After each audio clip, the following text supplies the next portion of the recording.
initially when iGym was invited into the Philippines, they were focusing on child sex trafficking. And so as we've heard, they've seen an incredible reduction by 76% to 80% in 3 of the major cities in child sex trafficking. So it's really incredible that that has happened. But now the big focus is OSEC, which is the online sexual exploitation of children. And that's what we're going to be focusing on today. And Joash, what is the Philippines team seeing in terms of OSEC? Yeah, Kaitlyn, we recently did the study. We do a lot of studies, as you can tell, because we want to know the impact of what we're doing, right? We want hard data. And so we recently did the study that was released just last month. It was with the University of Nottingham, and it's called a Scale of Harm study. You could look it up. But in this study was some really dark news. The news that the online sexual exploitation of children has spread rapidly during the pandemic.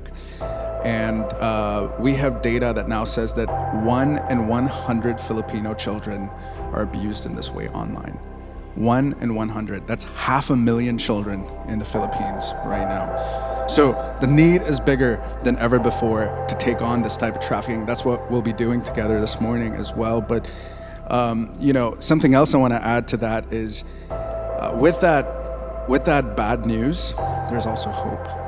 There's hope because you see, many years ago, we did this advocacy campaign called Not On My Screen. Some of you may remember that if you've been supporting us for a while. And one of the asks of that campaign was that the RCMP and the Canadian government would have a dedicated police officer in the Philippines to focus on the online sexual exploitation of children.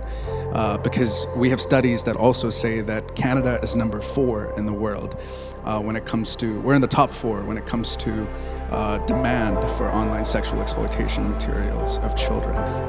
So we prayed, we did this advocacy campaign, and I'm thrilled to report that that prayer has been answered. In fact, I was just in the Philippines a few weeks ago with a group of Canadian church partners or pastors, and we visited the Canadian Embassy in Manila.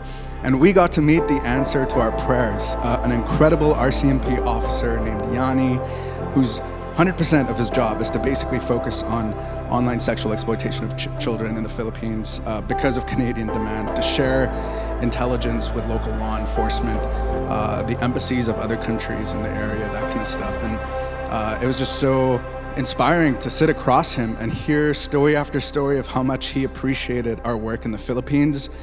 In fact, he was bragging about our team in the Philippines to us, and it was just great to see that. So yes, there's darkness, and we'll be pulling into the darkness a bit more, but there's also hope because God answers our prayers and He moves through His people, the church.